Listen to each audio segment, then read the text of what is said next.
السلام عليكم ورحمة الله وبركاته. بعد غرق السفينة العملاقة تيتانيك في 15 إبريل عام 1912، تحمل قبطان السفينة كابتن جون سميث المسؤولية الكاملة، وده لأن التحقيقات أثبتت إن السفينة كانت بتتحرك بسرعة كبيرة في أجواء مظلمة ومتجاهلة كل التحذيرات بوجود كتل جليدية في المحيط. ومن اليوم ده اختفت تايتانيك في قاع المحيط لمدة 73 سنة، لغاية ما جه عالم المحيطات الأمريكي روبرت بالارد عام 1985 وكشف عن موقع السفينة على عمق 4 كيلو متر في قاع المحيط الأطلسي. وقدم بالارد نتائج دراسته اللي أثبتت إن السفينة العملاقة اتحطمت لنصفين وهي على السطح قبل ما تغرق، وهو الأمر اللي أثار حيرة كتير من الخبراء، لعلمهم إن سفينة تايتانيك كانت بتتمتع بهيكل مزدوج من الفولاذ المدعم، ومع سحب عينات من فولاذ السفينة اتبين إنه كان نوع رديء الجودة، وهو الأمر اللي خلى البعض يعيد النظر في كتابات كتير صدرت عن تايتانيك. أهلا بيكم، بس قبل ما نبدأ لو لسه جديد في القناة متنساش تعمل سبسكرايب وتفعل الجرس عشان توصلك كل فيديوهاتنا. من الحقائق المثيرة عن تايتانيك واللي بيجهلها كتير من الناس إن شركة وايت ستار لاين المالكة للسفينة كانت اتعاقدت مع حوض بناء السفن لشركة هارلاند وولف على بناء 3 سفن ضخمة لتشغيلها واستخدامها في عبور المحيط. يعني السفينة تايتانيك كانت أخت من 3 توائم بتملكها الشركة، مع طبعا بعض الفروقات البسيطة اللي يقدر يميزها الخبراء.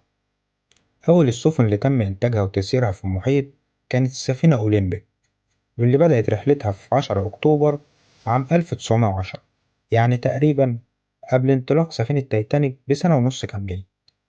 لكن بعدها بحوالي سنة وفي 20 سبتمبر عام 1911 ارتكب قائد السفينة أولمبيك خطأ أدى لارتطامها مع السفينة الحربية البريطانية HMS هوب.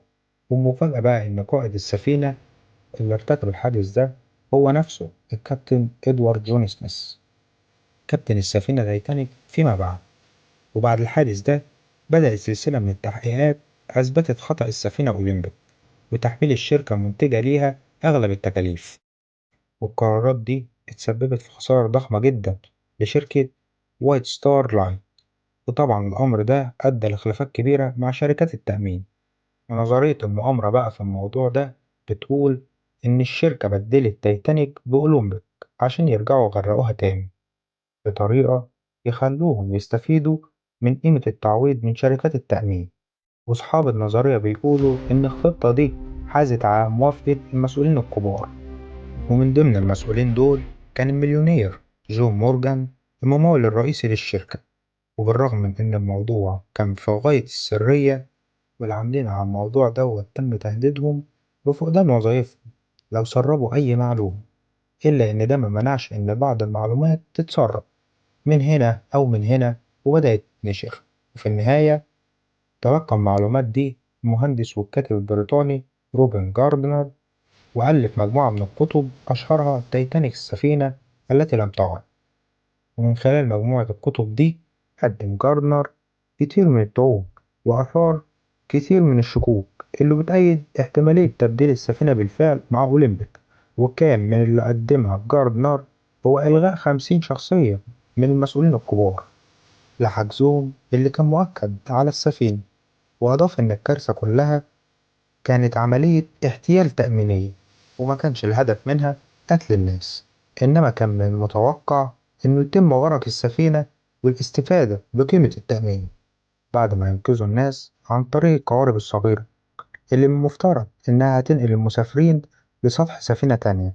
مومياء الحظ التعيس هي مومياء فرعونية معروضة في المتحف البريطاني من عام 1889.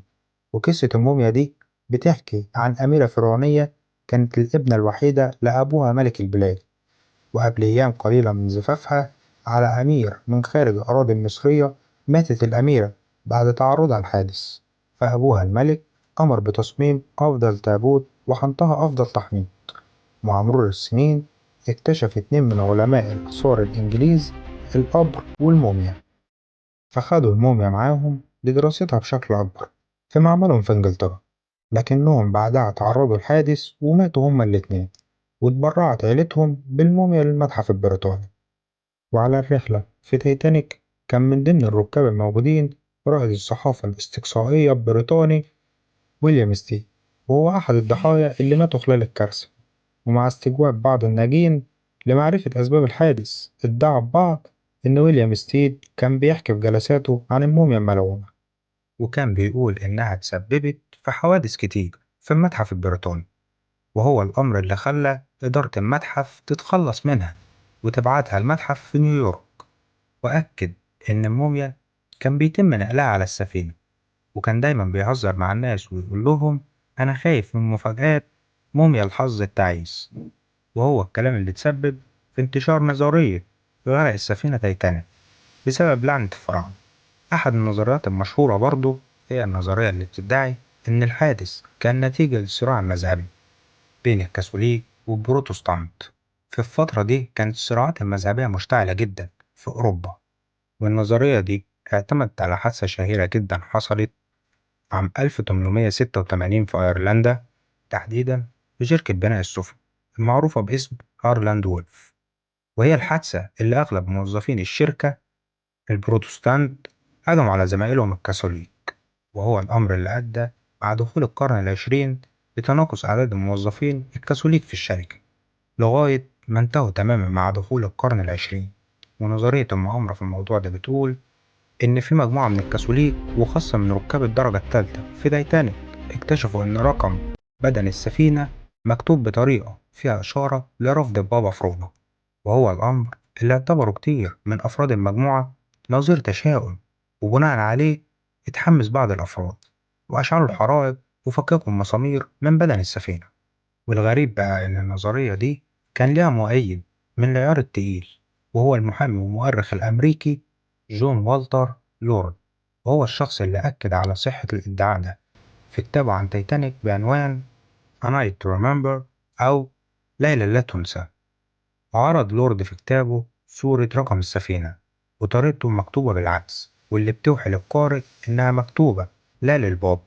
الصحيفة الأمريكية وسائل الانتشار ومعروفة بواشنطن نشرت بوست نظرية في اتهام مباشر لجون مورجان الممول الرئيسي للسفينة، وقالت إن هو اللي تسبب في تدمير حادث تايتانيك لرغبته في التخلص من بعض الخصوم.